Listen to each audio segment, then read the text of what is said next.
putting in and destroying the whole thing. So it was a good misunderstanding. Yeah, it was liberating, and I think I remember the whole thing of Trump saying build a wall between America and Mexico. Like, it's like you're just repeating Germany, like, come on.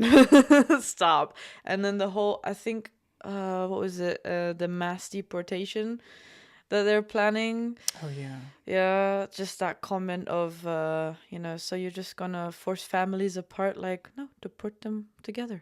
It's like, whoa, okay, calm down. I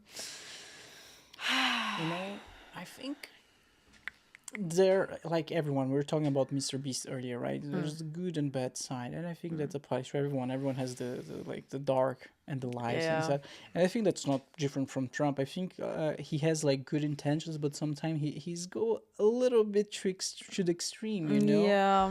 I think he also let's talk about transgenders for a second. I think instead of just saying like picking a middle ground where everyone like no, he goes to the extreme, like there's no such thing as transgender. I might be wrong, don't quote me on that.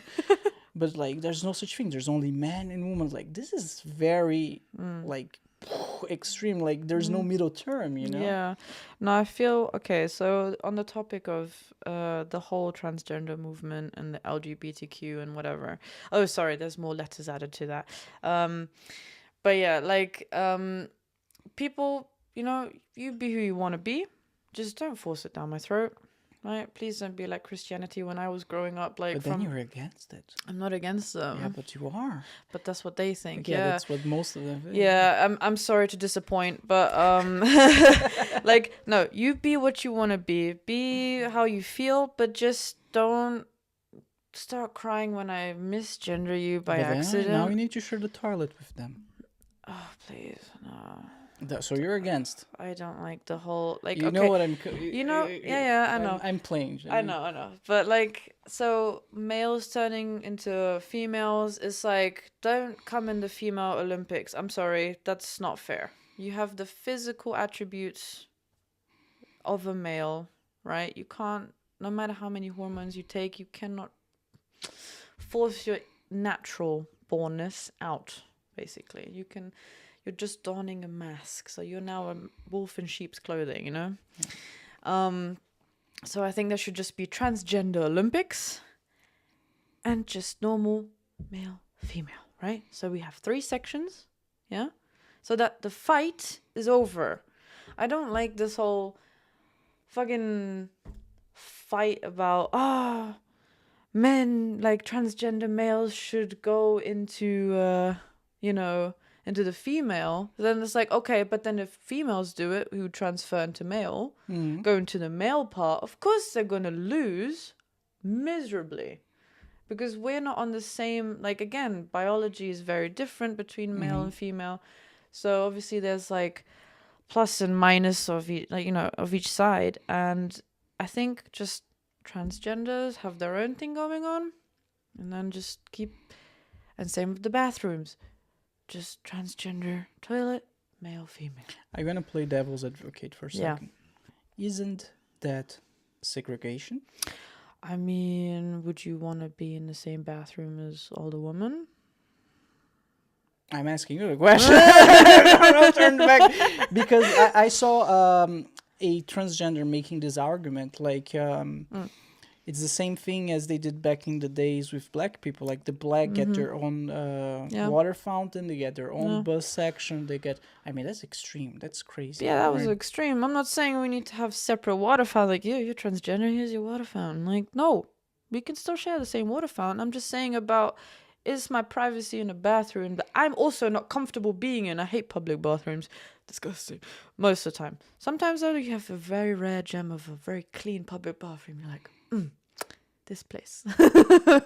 But I'm just saying, just for fights to stop between this whole argument of a man who dresses up like a woman, right, calls himself female, he, she, her, she, Hershey's bar, and then goes into a female bathroom. And I mean, there's been people like that, and they start jerking off because they cover themselves up. Like, that's been in a court case, right? I'm sure that's like a Sikh minority. Yeah, It's a but minority. still, I don't want to be. Oh, like I don't want to be in exception. that situation. Yeah. So I would feel extremely pissed off if I saw that. I would kick the motherfucker in the balls. Okay, because don't come here when it's already hard enough for some of us to be in an open space with so many people, and especially like you just want to pee, and in worst case you have to take a number 2. Like, you just want privacy, and that's the thing. You just want to feel comfortable in a space you're not comfortable in. I really like that you're talking about this subject, because a lot of people try to just not talk about it, shunning away from it because it's uncomfortable. Yeah. But it's uncomfortable for a reason. Like, there's something to be talked about, and I think just talking about something should not be banned. No. We're not making any decisions here. We're exchanging ideas, and I can totally like see how this is beneficial. A lot of people try to just cancel you nowadays. Oh, they don't agree that you should not be talking, like cancel you, and I think that's outrageous. Like, if anything, we should talk more about it, exchange more ideas about it. And I really like the point that you brought up, that why not just create a new Olympic group for them? Why not? Because let's go back to science, let's go back to data. If you're born as a man, like, no matter what you do, you're still gonna have more muscle mass. You're still gonna have some type of advantage. No matter, like, doesn't matter if you call you Grenda now. Like, genetically speaking, like, your muscle mass is still there. So it creates a little bit of disadvantage. I had Alexander Hutchin on the podcast the other day, Dr. Alexander Hutchin. And I mean, this guy is amazing. He wrote several books on the topics, on doping, and he has a very strong opinion. Like, that's what he does. He studied those things. He lives for sports. And he has a very, very similar opinion to the one we're having right now. Like, you're transgender. Great. Wonderful for you. Good. But like, if this is a man's sport, like, like, if it is a woman's playing, only woman's, and you're a trans woman, like, there's gonna be some unfairness there. Yeah, of course. So just create a group for you guys. Why not? Like, I don't see the point of making it then, like, fighting about it so much. It's just like, just take, if you want that space, you can have it. Like, take it, but don't, like, try and encroach in. Already, like, women have had a past of, like, struggling, getting the voting, like, rights and stuff, because we were supposed to be at home. This is not 1950s anymore. And I mean, like, women wanting careers and not choosing to have kids. Like, there's so much opportunity in this world, and it's just everyone's fighting about something. It's like discussion, a healthy discussion, healthy criticism, healthy, feedback.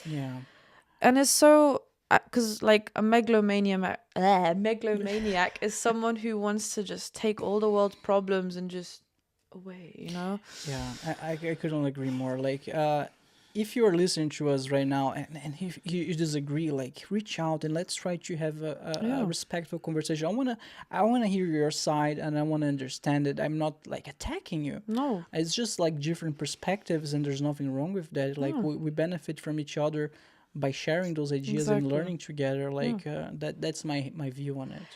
And like, also in gaming industry, I don't know if you've noticed, but a lot of gaming companies are trying to do the whole DEI, so diversity, was it equality, I think, or equity, I can't remember, and then inclusion. Let's check it out. So DEI means diversity, equity, and inclusion. So diversity, equity, and inclusion is a term used to describe policies and programs that promote the representation and participation of different groups of individuals. DEI encompasses people of different ages, races, ethnicities, abilities, disabilities, genders, religions, cultures, and sexual orientation. And we could just replace all of that to Disney. Did you see what one of the representatives got caught? Like, they taped him, like, in a off-work setting, admitting that no way in hell they will hire white males for any of the top roles anymore. And like the girl, like the tape, the girl, I think there was a girl asking like, but how they promote that inside of the company? And he was like, yeah, exactly like that. There's no way in how we're gonna hire a white male for one of the top roles. And like that's just their culture nowadays.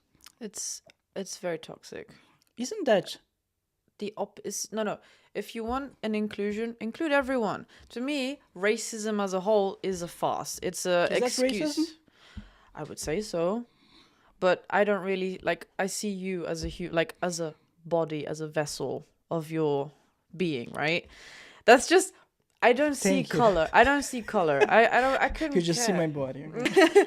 No, but I couldn't care less if you're black, purple, white, the people that have the skin of the melatonin or whatever, when they look white and black at the same time. I think that's cool. Like it's obviously a gene defect, but hey, that's you. You're so original. Like you're so, I don't know, one piece of product. Like you're one of a kind. That's the word I'm trying to come up with. Unique. Yeah, unique. Thank you. Okay. So, and everyone's unique in their own way, and we are all main characters of our own life. Not, so when you're together with a group of people, you can tell he's trying to enact his main character vibes onto everyone else, right? And it's like, no, just treat it as you are your main character of your life. You're doing your podcast, and you're being very successful in what you do. And I'm successful in what I'm doing, which subscribe, is... everyone. Like and subscribe. But yeah, and I think everyone should take a quick step back, just reevaluate, like, hey, I like this person despite them being black. Like, again, it's all about where your ancestors came from. And I think there was a really good video of a scientist just explaining that. I can't remember his name, but he was just saying, like, the people that live in the northern and southern hemisphere are more white because we didn't get as much sun. So the people living on the equator have a higher, like, melatonin. You're using logic. Yeah, no, I'm sorry that I'm using logic. Most people don't understand. Like, just use general logic, guys. But yeah, so to me, like, especially in games, if I see a female black protagonist who's a lesbian, like, I'm sorry, you have already done wrong in my eyes, because that's... They're virtual signaling something. There's an agenda behind it. Yes. Or you are the problem for having a problem with that. Why? I love playing that. Why do you have a problem with that, Eileen? Well, okay, right. So it's being forced. It is. Into a lot of games nowadays. For instance, Gears 5, right? Gears of War 5 that came out. Not that she was black, but because she was a female in a bro type... what's it called? Narrative. Yeah. Because Gears of War represents brotherhood. It presents and I like playing that game for like the man, big muscly man, just like, oh yeah, let's fight these aliens, let's beat the crap out of them. Wonderful, loved it. Then they bring a woman into the mix, and I'm just like, this isn't how, like you said earlier. Stop as soon as you reach your peak, stop. Don't continue to try and bring out more, because you like everything in life, there's a peak, there's a wave. Exactly. And I think Gears of War, fine. Should have stopped there. What's the other game where you have the aliens? Oh fuck, I forgot that. I know that the new Assassin's Creed takes place in Japan. Yeah, and a lot of like the Japanese are now getting. Yeah, but turns out there was a black samurai. It was a real thing, so it's not that far off. Yeah, but my background is games, right? I develop games for a living, and I study character development, character design, how to create meaningful and engage like characters that you care about, and how they look and why they look a certain way. Yeah. So I study that. That's my profession, right? One of the things that I do professionally is that, developing characters. And one of the things that we learn really early on is like when you're developing a character for a game or for a TV show, for any type of entertainment, is that every single detail about them means something because it tells something about their story, about their background. Yeah. Like if you're developing, I don't know, a post-apocalyptic character, like the character should reflect their world, should reflect their story, the world background. Should look rough. They should not like be pristine. They should have like makeshift weapons. Like everything has a reason, differently from real life. Yeah. When you're developing fiction, things need to make sense. In real life, not everything makes sense, but in fiction, it needs to in some way. Yeah. And when I see like new games that come out, that they just change stuff for the sake of changing stuff, for the sake of having an agenda. DEI, for example, it takes me a little bit off the game, off the experience, because I know there's an agenda. They're trying to. It's not politics. They try to include politics into the mix. Like I brought Disney not long ago when we were talking about DIY. There's the new Snow White trailers. It's been the most like hated trailer in the whole world ever. Yeah. and the way from what I understand it's because of similar issues. People are saying something, Disney. They're saying that whatever you're doing, like, it's not working. It's taking people out of the experience. Yeah. The whole thing is called Snow White. Her skin was white as snow. And so why they hire a Colombian? I think she's from Colombia or something like somewhere. So to play the role, like, it's because you're not interested 100% in tell a story. Like, you're not. Your goal is not to tell this story. It's to tell something else outside of it. Exactly. To give a message. To give a message. And it might be wrong. It might be good. It might be bad. Who knows? Like, you're like how you take this message. It's up to you. It's a personal thing. But you can tell, like, they're not 100% focused and tell a good story. Like, there's something outside of the story that they're trying to push. Yeah, and that's annoying. Yeah, annoying. It's as someone who loves pop culture, who loves game, who loves to immerse myself into those universes, like those agendas, whatever they are. We're talking about DIY right now, but there's several types of agendas, right? Yeah. They just take a little bit out of the experience. Yeah, and I don't know if you've seen Concord, the game. Oh, the one that failed. Yeah, right? 2 weeks. 2 weeks, and it took 8 years to develop this game. Like, what did you guys do wrong? Well, you guys... What went wrong? The thing is, so you already have a shooter, right? Overwatch, right? That's very successful. It has diversity of many things, right? Even a freaking hamster and a gorilla. And no, he's not a monkey. He's an ape. Okay, please get that right. Oh yeah, that's the inside joke me and my boyfriend have. Because we always go, "You silly monkey, ape." Because we're also apes. So yeah, like, but yeah. So Overwatch has already done it. It's very popular. So why would you bring out now a game, a first-person shooter with only diversity, like in a diversity that's forced? Did you see the new this car Jaguar, the new Jaguar commercial? No. You did not No. What? Eileen, I need to show you. Oh my god, I'm so happy. I'm gonna be the first one to show you the new Jaguar commercial. Okay. You know, like the car brand. Yeah, I know the Jaguar. car brand. Just give me a second. Oh god, please don't tell me. No, one sec. I'm gonna share the screen, guys. Screen share. There you go. That's their new car promotion. Okay. I know that car videos are usually very wild. Delete ordinary. Break molds. It's a car. What do you think about this new car, Eileen? Well, I don't see a car yet. Copy nothing. Yeah, that's it. What? Yeah. What do you think their message is? Well, I don't know. But it's not a car.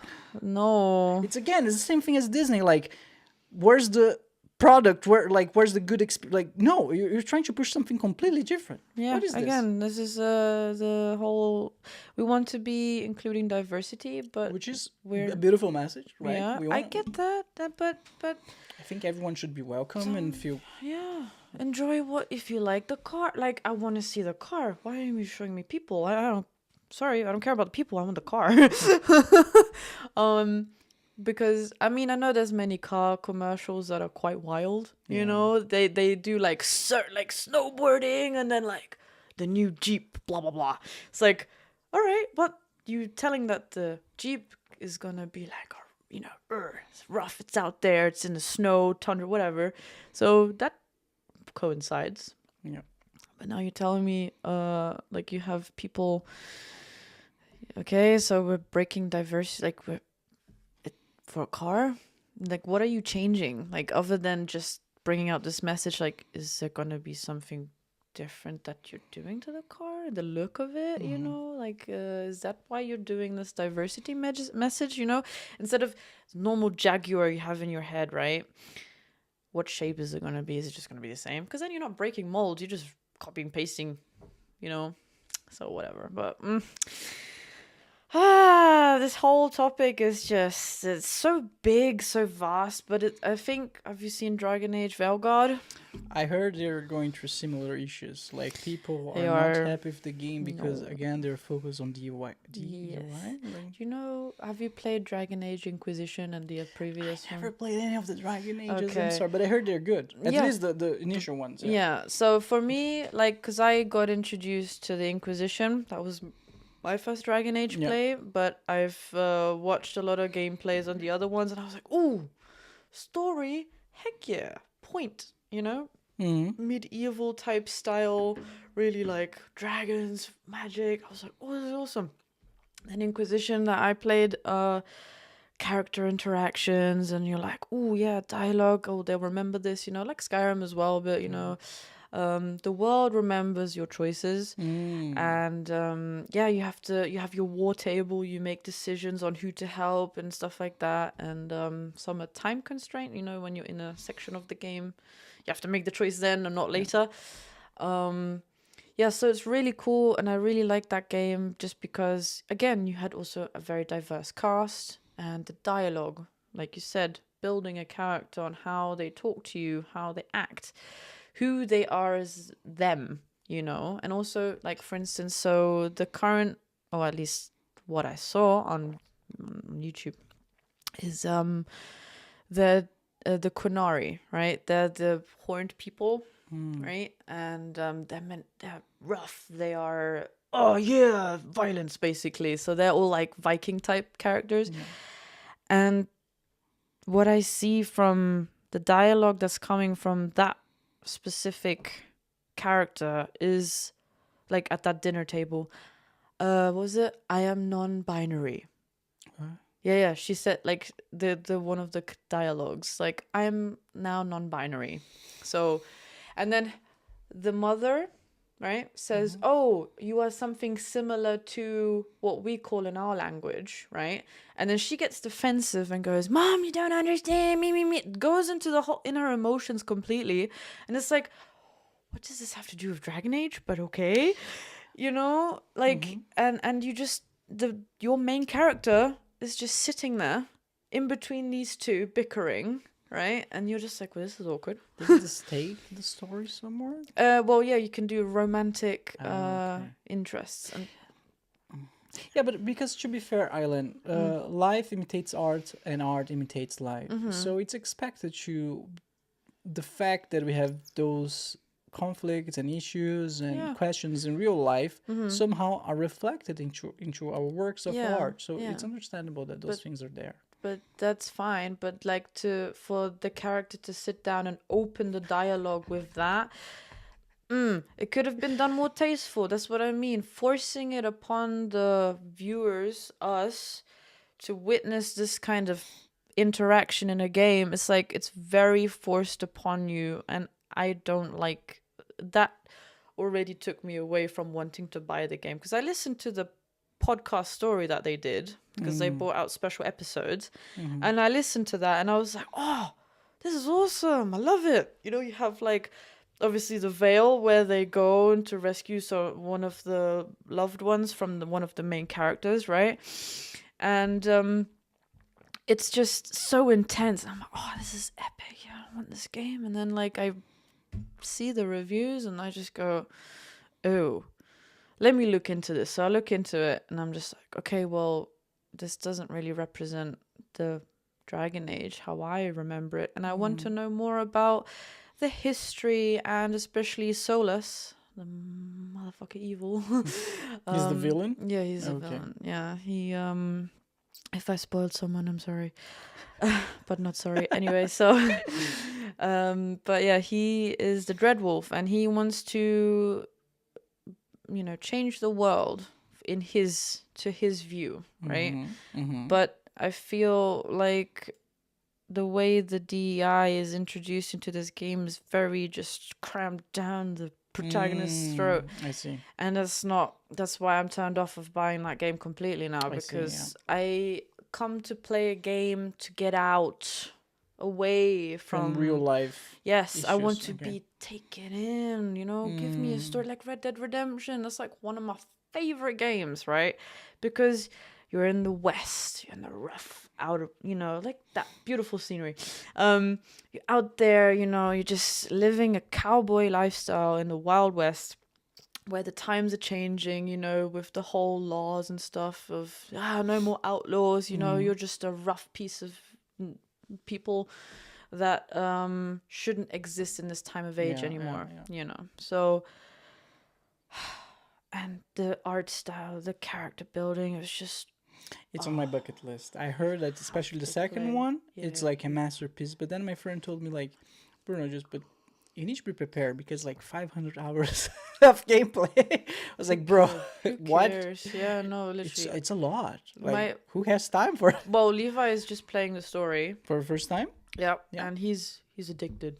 He loves it. Is that good? Yeah. And he didn't think he